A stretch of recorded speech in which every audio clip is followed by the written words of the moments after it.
Jaya Radha Madhava Kunja Bihari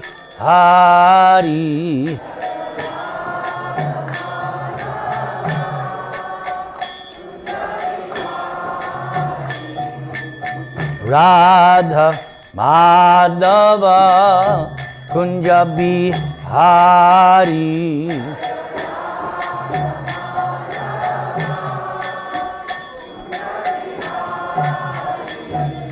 Gopi Jana Vallabha Girivaradhari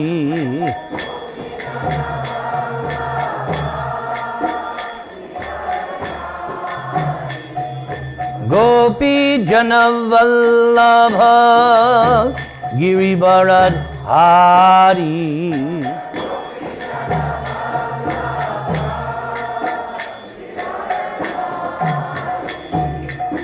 Yashodanandana Braja Jana Ranjana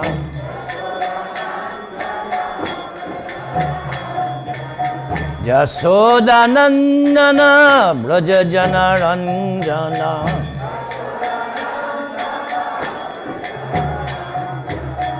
Yamuna Tira Vanachari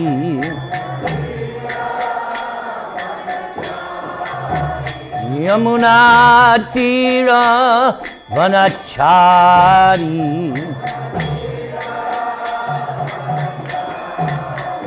Jai Radha Madhava Kunja Bihari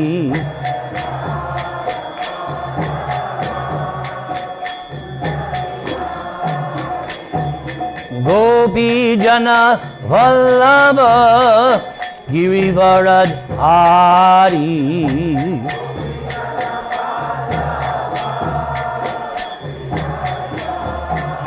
Yashodanandana Braja Jana Ranjana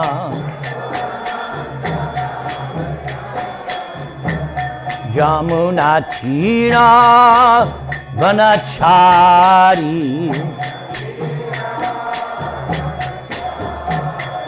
Jaya Sri Krishna Chaitanya Prabhu Nityananda Sri Advaita Gadadhara Srivas Adi Gaura Bhakta Vrinda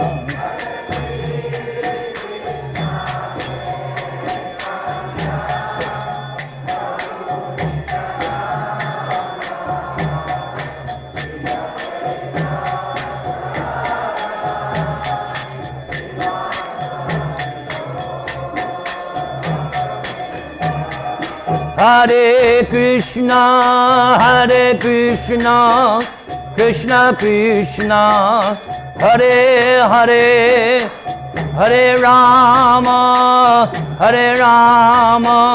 Rama Rama, Hare Hare.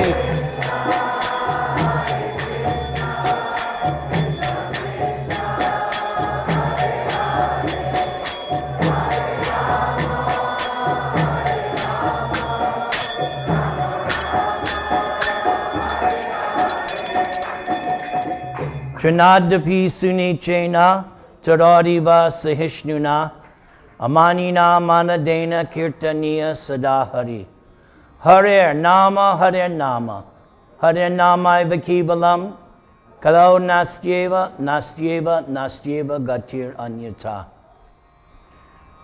The goal of my life is to always have the holy name of Krishna on my tongue.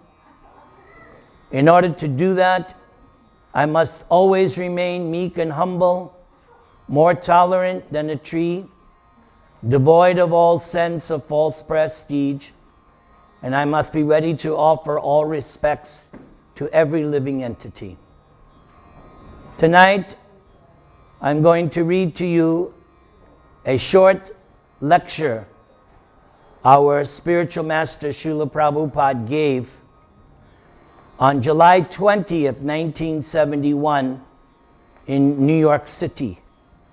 And at the end, you will see why I selected this.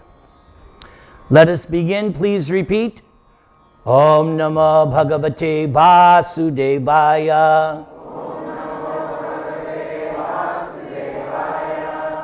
Om Namo Bhagavate Vasudevaya.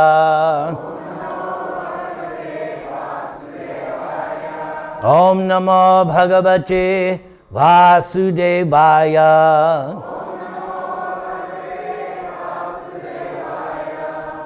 So this is what Srila Prabhupada spoke. So this is the original nature of Krishna. He is Radha Madhav. He is the lover of Srimati Radharani. Radha Madhava Kunja Bihari. And he is always enjoying the company of the gopis within the bushes of Vrindavan forest. Braja Jana Vallabha.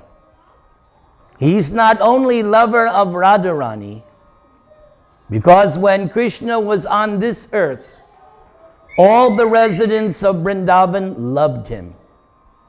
Indeed, they knew nothing but Krishna. They did not know whether Krishna is God or not God, nor were they very much harassed by such thoughts as, I shall love Krishna if he is God.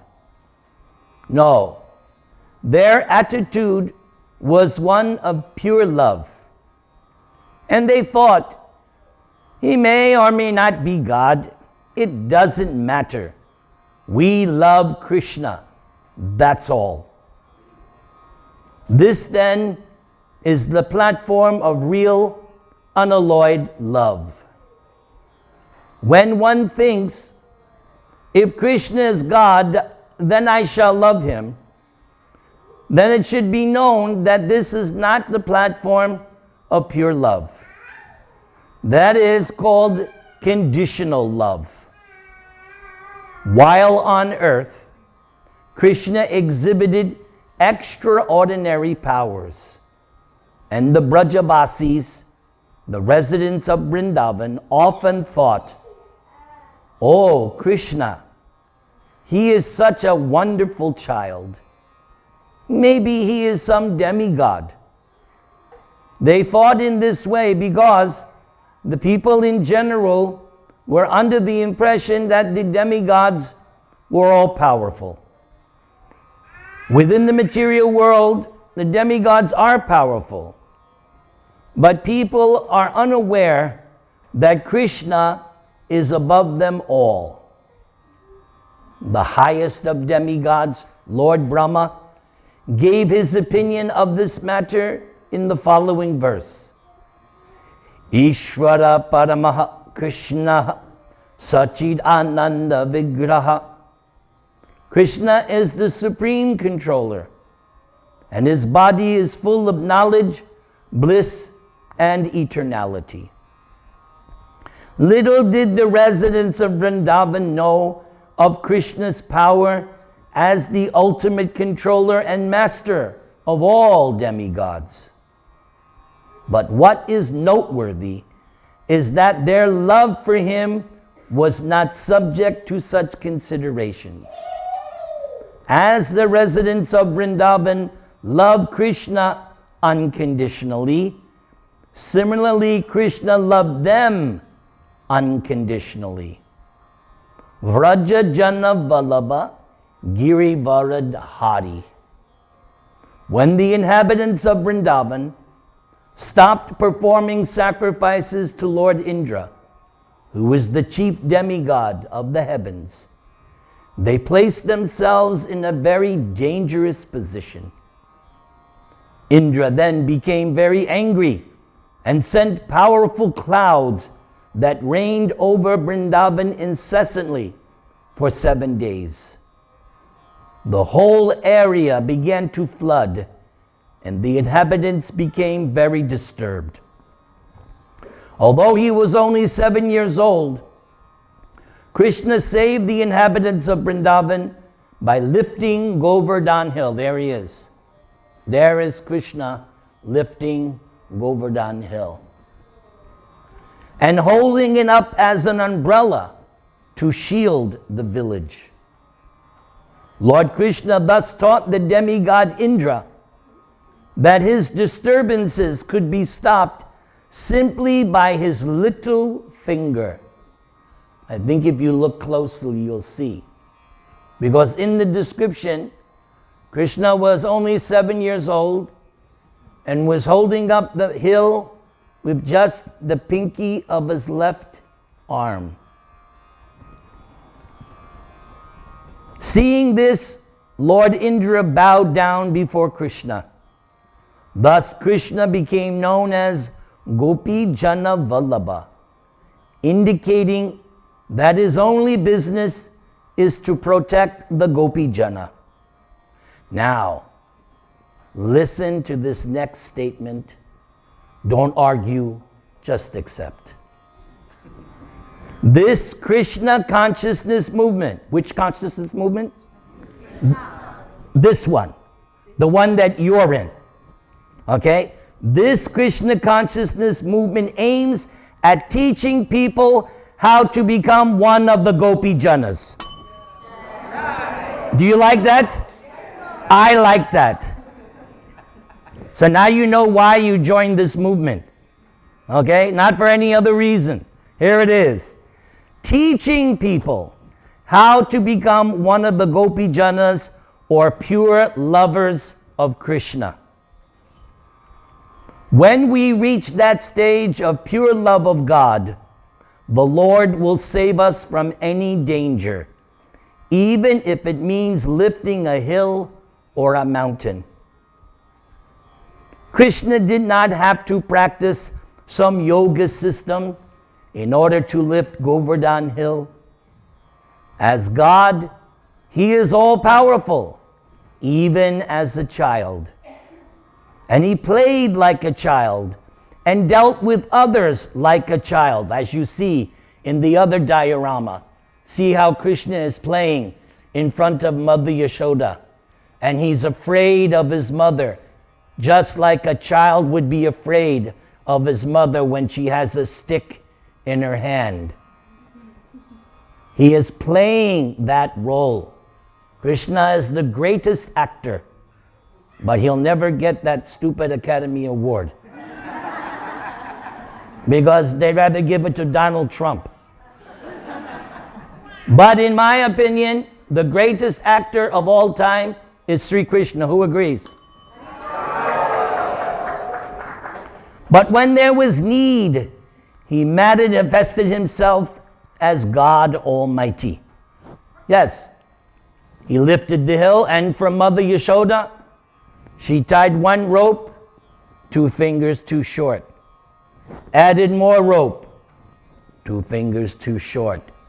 They used all the rope in the house, 2 fingers. They could have brought all the rope of Vrindavan. It still would have been 2 fingers too short, as Prabhupada is saying here. And sometimes he manifested himself as God Almighty. That is the nature of Krishna, or God. He does not have to practice meditation or follow some yoga system in order to become God. He is not a manufactured type of God, but he is God eternally. And although he is God, he enjoys loving relationships with his devotees. And in order to satisfy his devotees, he often takes roles that appear to be subsidiary. Damodar Leela is exactly that. He has agreed to be tied up by Mother Yashoda's ropes of love. Not ropes. Bhakti Badham. Ropes of love. He agrees, even though he's God, he agrees to be subordinate to his devotees. Krishna often likes being the child of a devotee, and thus he became the beloved child of Yashoda, Yashoda Nandana.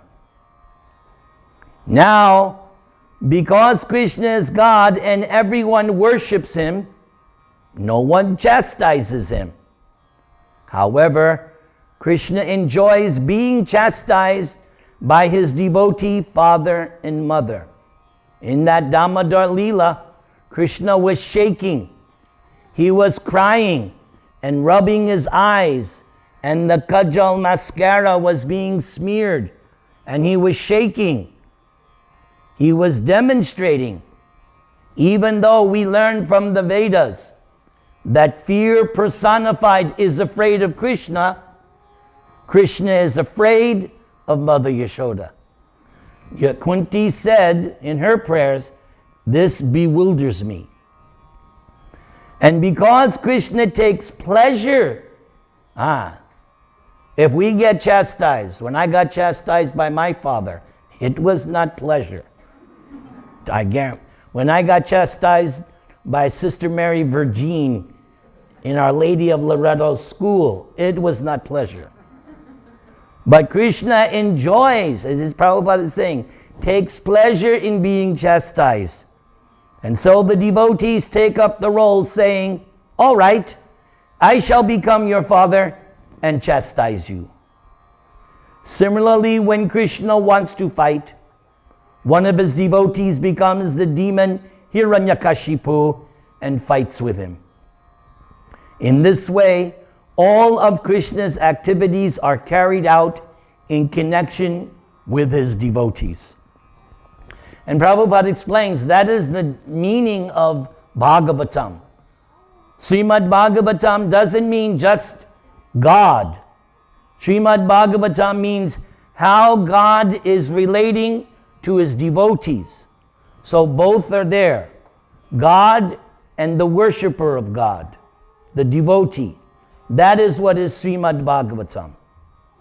So, if we aspire to become such associates of Krishna, we must develop Krishna consciousness, awareness of Krishna.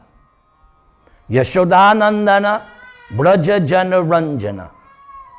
Krishna's only business is satisfying the Vraja Janas, and their only business is satisfying Krishna. Similar statement is there in the Bhagavatam when Durvasa Muni is being chased by the Sudarshan Chakra because he offended Krishna's devotee Ambarish.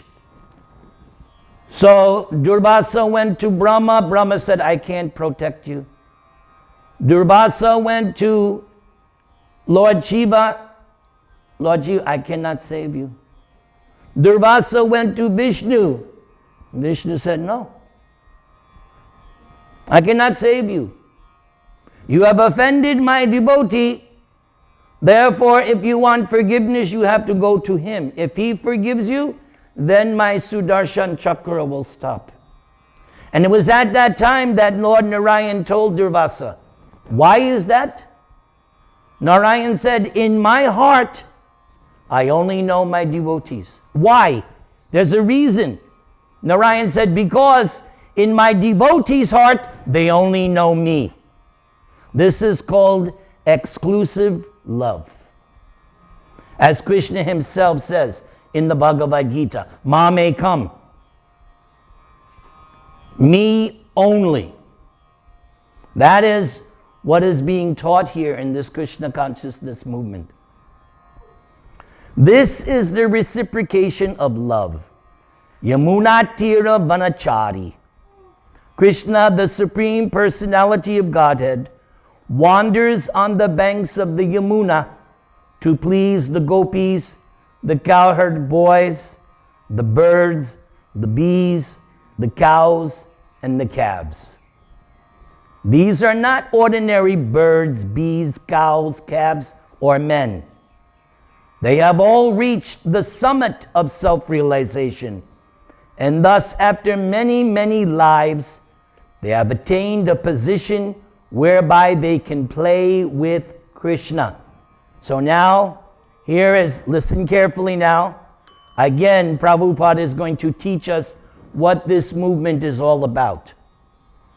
The Krishna consciousness movement can enable everyone to go to Krishna Loka and become Krishna's associate as a friend, servant, father, or mother. Krishna is agreeable to take any of these positions in relation to his devotee. And I once asked Srila Prabhupada in 1975 in a public Sunday feast lecture, Prabhupada, what pleases you the most? Did he say, bring me $1 million? Nope. He said, if you love Krishna. The goal of this Krishna consciousness movement is how to love Krishna. Are you all in agreement? Then let's love Krishna. Hare Krishna, Hare Krishna, Krishna Krishna, Hare Hare, Hare Rama, Hare Rama, Rama Rama, Hare. Everybody.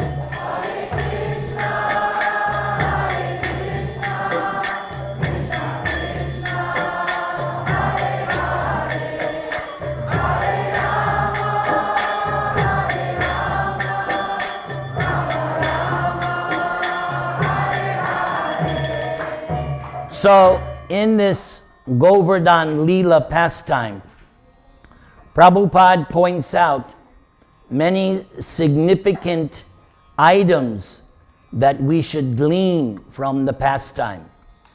Because it's not just a nice story. There are lessons to be learned.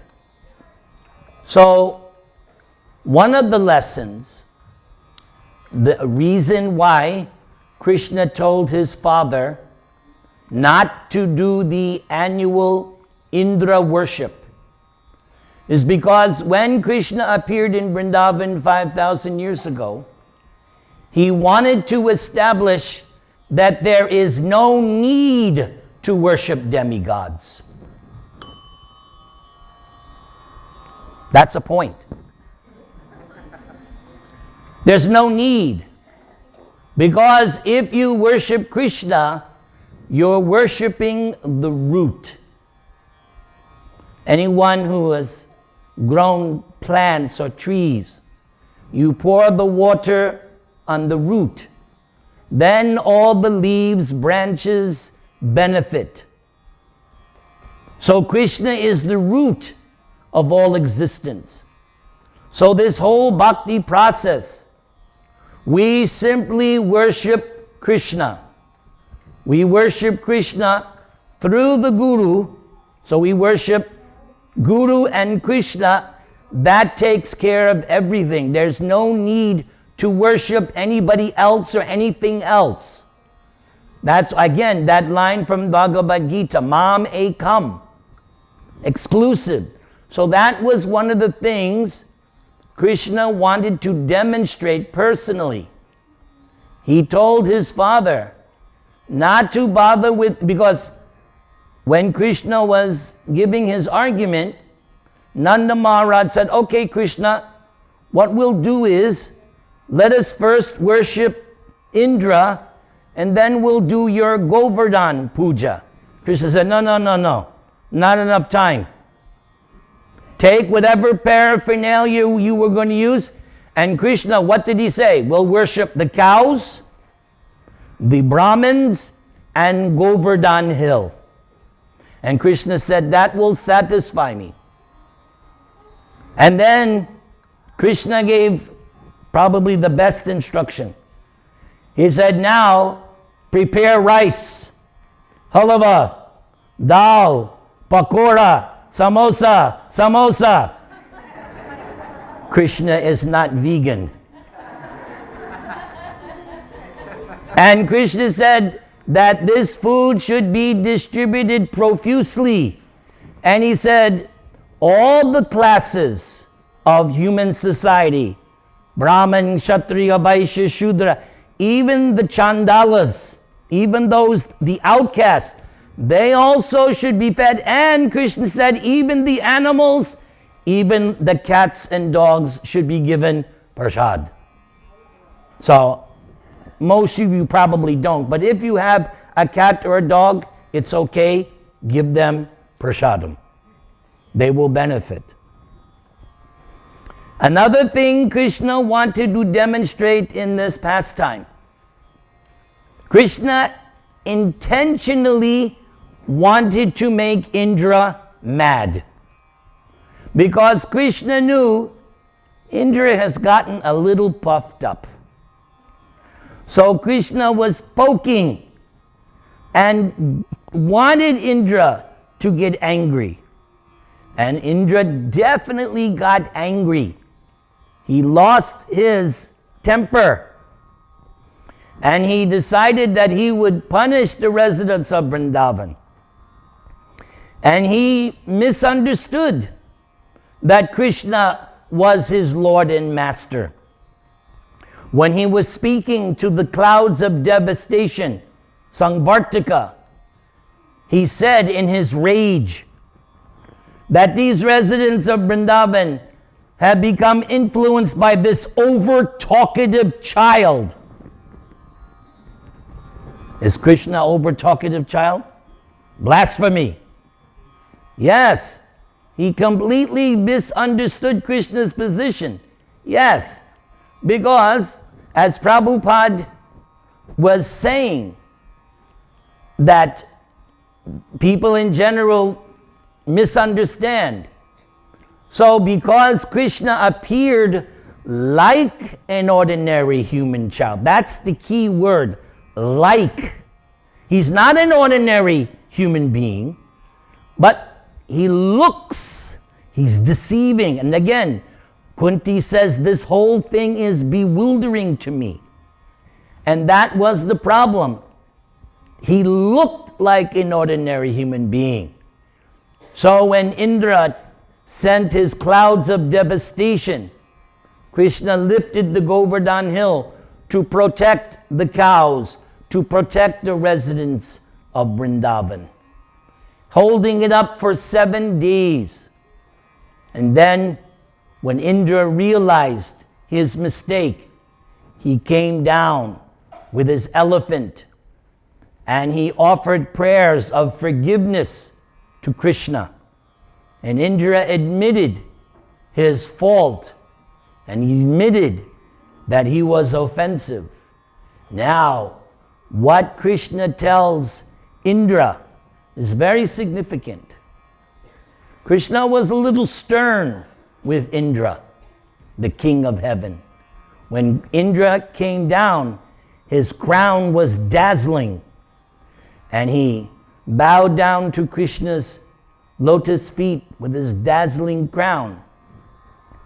Krishna told Indra, Indra, you should know that you are Indra only if I permit you. At any moment, I can smite thee down. I can drag you down anytime. Don't be puffed up, Indra. Remember, I can give and I can also take away. And then Krishna said, in general, this is not just for Indra, it's for all of us.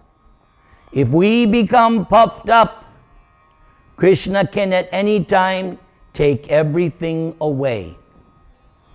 So that is why Lord Chaitanya emphasizes around your neck for always remembering, remain meek and humble. As we say in the English language, pride comes before the fall. So Lord Chaitanya, as our ever well-wisher, teaches us, please, around your neck, remember to always remain meek and humble, more tolerant than a tree, offer all respects to others. In such a state of mind, one can always easily chant the holy name. When Indra came down, Along with him was the transcendental Surabhi cow. And so they did Abhishek, the bathing ceremony of Krishna. Indra's elephant has Ganges water in his trunk. So he did the Abhishek of Krishna. And then Mother Surabhi, the mother of all cows, she bathed